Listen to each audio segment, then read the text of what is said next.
Hello and welcome to a NewJazz theory lesson. This video is about all the church modes. We will create a simple and very useful illustration to describe and arrange all the 7 modes. This illustration we call the circle of church modes. It turns out that this circle becomes very handy when locating and generating specific modes. Using the circle, we will also explore the very universal patterns of the church modes.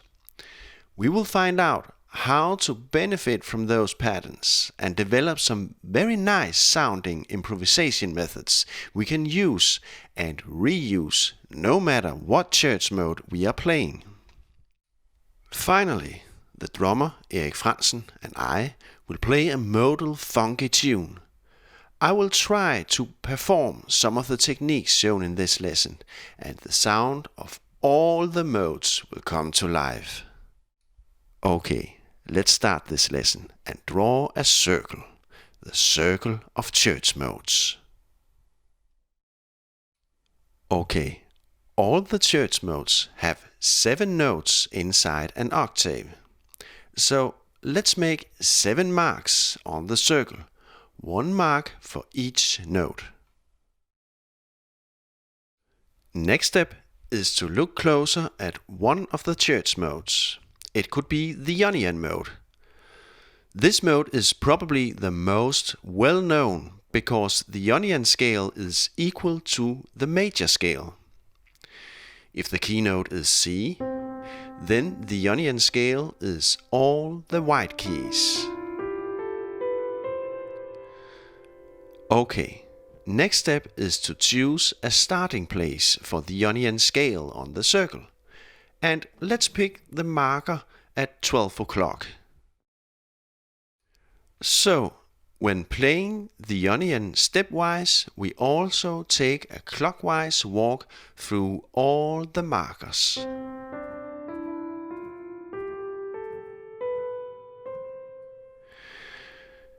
Now, let us define the Ionian interval pattern and write the interval steps on the circle. 1 whole step, 1 whole step, 1 half step, whole step, whole step, whole step, and finally 1 half step. Okay, so far so good. Now we have a circle showing 7 notes. All the notes are successively spaced with either a half or a whole step. And to the circle we have added the Ionian starting point.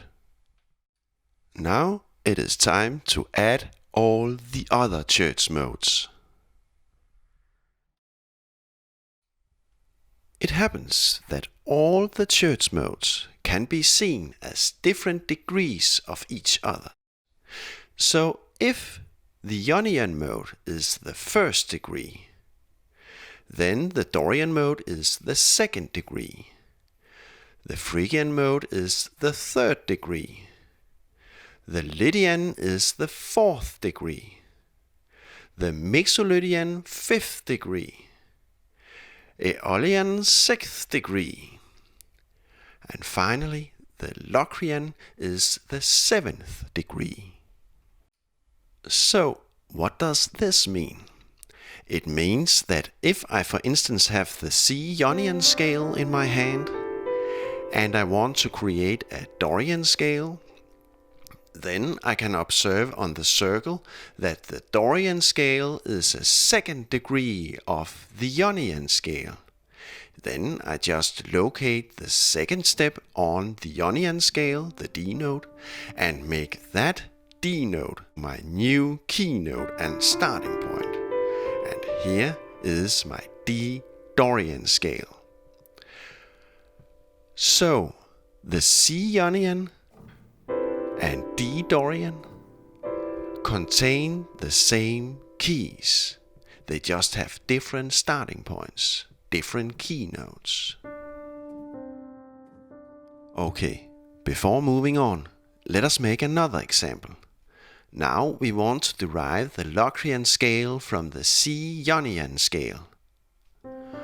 On the circle we can see that the Locrian mode is the 7th degree. Then we just take the 7th step, 1, 2, 3, 4, 5, 6, 7, and make the B note our new key note and starting point. And here we have the B Locrian scale.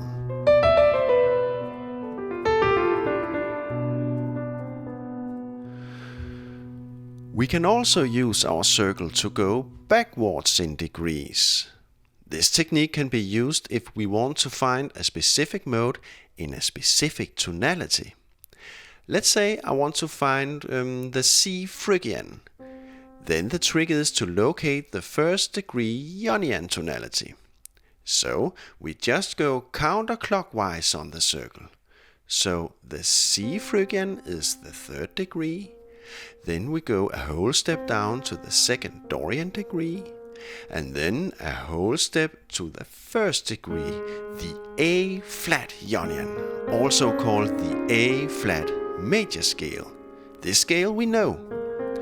Having the A flat major scale in our hand, we just change back our key note to the 3rd degree C note. 1, 2, 3. And here we have our C Phrygian.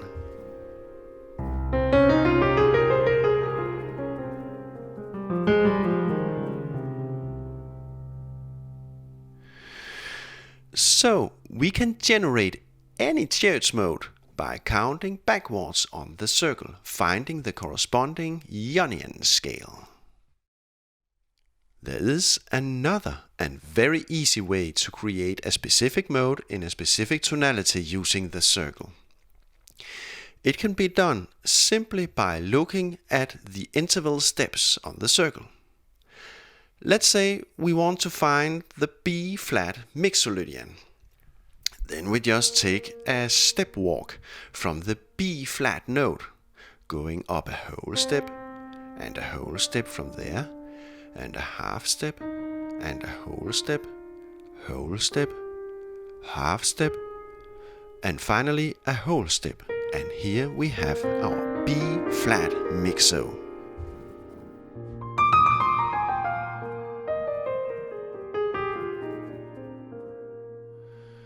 Okay, all this so far was basic stuff. Now it is time to expand our horizon. We will discover the very substance of the church modes. Having done that, we can create universal improvisation patterns that can be used and reused no matter what church mode we are playing. And that could be a very smart thing to do. So let's continue our journey into the church modes. Okay, firstly, let's try to find out what all these 7 church modes have in common. What are the universal properties? Well, firstly, they all contain 7 notes inside an octave. Secondly, they are all octave repeating, because the scale starts all over when hitting the octave. Thirdly, the circle defines some specific step intervals in a specific order. And apparently all the church modes fit that order, because we can find a place for all the church modes on the circle. So all the church modes have the same circular interval pattern, okay? It is only the starting point that makes one church mode different from another church mode. The fact that all the church modes share the same interval pattern can be clarified in another way. Let us list up all the church modes and their interval steps. Now let's shift the rows a little bit so they fit each other in a vertical view. Now let the scales repeat themselves some notes to both sides of the octave. Looking vertically down the step intervals, we can now see that the interval pattern is the same through all 7 scales. Actually, all the scales contain each other. Again, it is only the starting point, the degree of each scale, that makes them dissimilar. Okay, now comes the fun part. How can we make our improvisation benefit from the fact that all the church modes share the same interval pattern? Well, when we have developed a specific pattern in one mode, we can actually reuse that pattern in all the other modes as well. Now, let's choose a simple pattern to work with, the major triad. If we look closer at the Ionian scale, in this case the C Ionian, we can find a major triad at 3 different places: the C major chord, the F major, and the G major chord. The 3 triads are placed in a tonic, subdominant, and dominant relationship.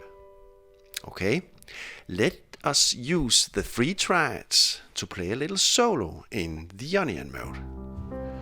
Now I'm playing the Ionian mode using the 3 triads, and I have chosen to play all triads in second inversion, by the way. And I'm also using a little passing tone with my 3rd finger.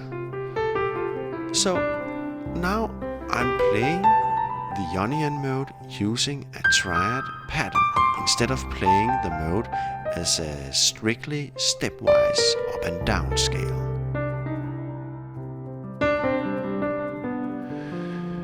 Now, the fascinating thing is that we can locate the 3 triads at any church mode, because, as we have already seen, the interval pattern is the same for all church modes. All the 7 scales actually contain each other. So we can use the same improvisation pattern, in this case the 3 triads, no matter what mode we are using. Let's check with, let's say, the C Lydian mode. To find the 3 major triads, we just look up the 1st degree Ionian mode. To do that, we just go backwards on the circle to B Phrygian, to A Dorian, and finally we hit the G Ionian. Then the 3 triads should be on the tonic G, the subdominant C, and the dominant D. Remembering the 3 triads, we change back to the C Lydian. Now, because the C Lydian and G Ionian share the same keys, the C Lydian contains the same 3 triads: G, C, and D. So now we can play a little solo in C Lydian using the 3 triads.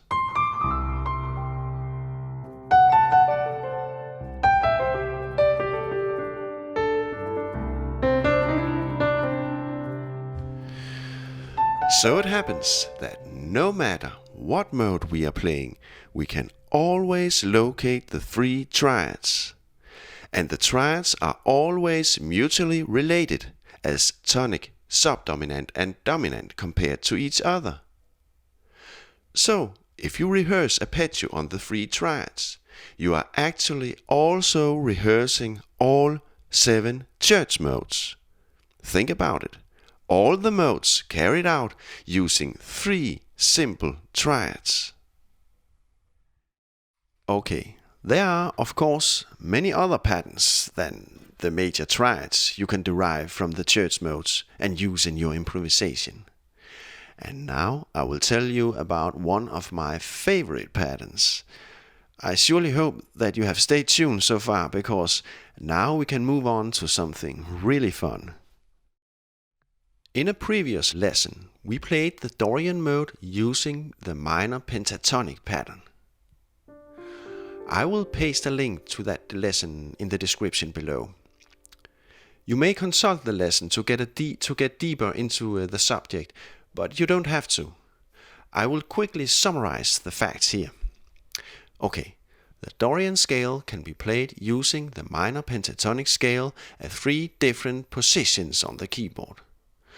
Having the D Dorian, we can play the D minor pentatonic, the A minor pentatonic, and the E minor pentatonic. All these pentatonic tonalities fit the D Dorian. Notice that the pentatonic scales are easy to locate.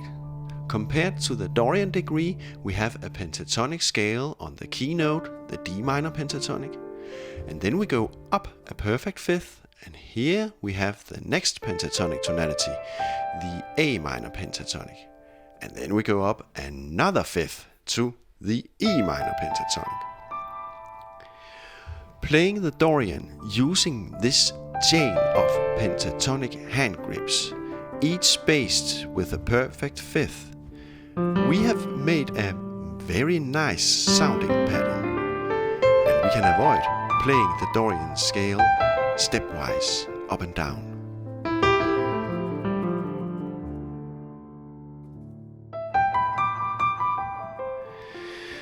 Okay, in this lesson we learned that all the church modes share the same interval pattern, and we can reuse improvisation patterns from one church mode to another. So, this pattern, containing 3 minor pentatonic hand grips, each spaced with a perfect fifth, can of course also be used in any church mode. Soon, Erik and I will play a modal tune containing all the church modes, and I will play a solo using the pentatonic chain through the entire song. But before the music starts, we need to examine each mode and find out where to place our pentatonic chains. The note D will be the keynote and bass note through the entire song. So, in the song we will play the D Ionian, D Dorian, D Phrygian, D Lydian, D Mixolydian, D Aeolian, and D Locrian. Now, let's start with the D Dorian. As we have already seen, we can use the D minor pentatonic, A minor pentatonic, and E minor pentatonic scale. So, the starting point of the pentatonic chain is the D note, okay?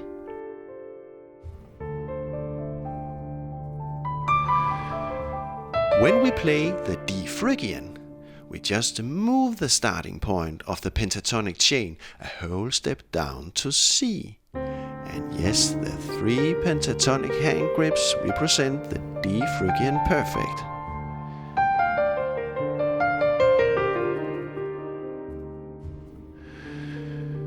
When we play the D Lydian, we move the pentatonic chain a half step further down, and we can indeed play the Lydian using the 3 minor pentatonic positions.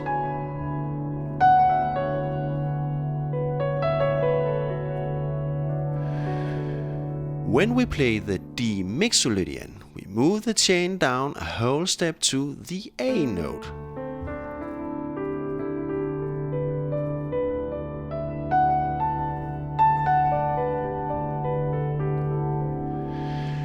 And the D Aeolian, we move the starting point of the pentatonic chain down another whole step to the G note.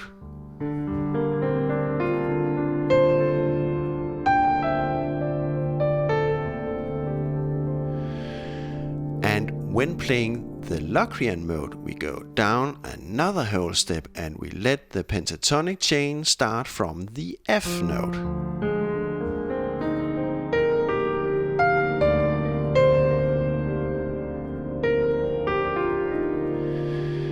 And finally, the D Ionian. We move the chain of minor pentatonic patterns a half step down to the E note.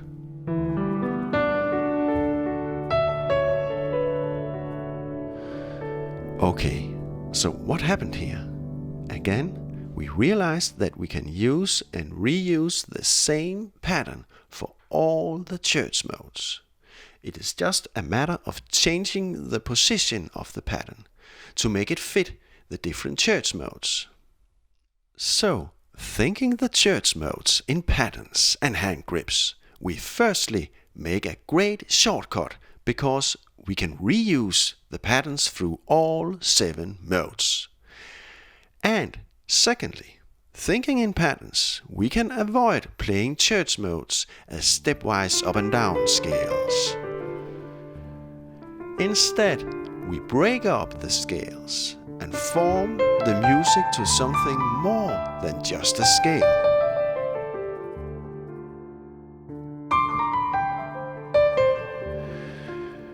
Okay, now Erik and I will play a little song called Do the Church Mode. I will play all the 7 modes in D, and I will use the pentatonic chain for every mode. So, this song is a far-out experiment, I admit. But anyway, I surely hope that you like the sound and you will get inspired to think in patterns when playing the church modes. Okay, hit the drums, Erik.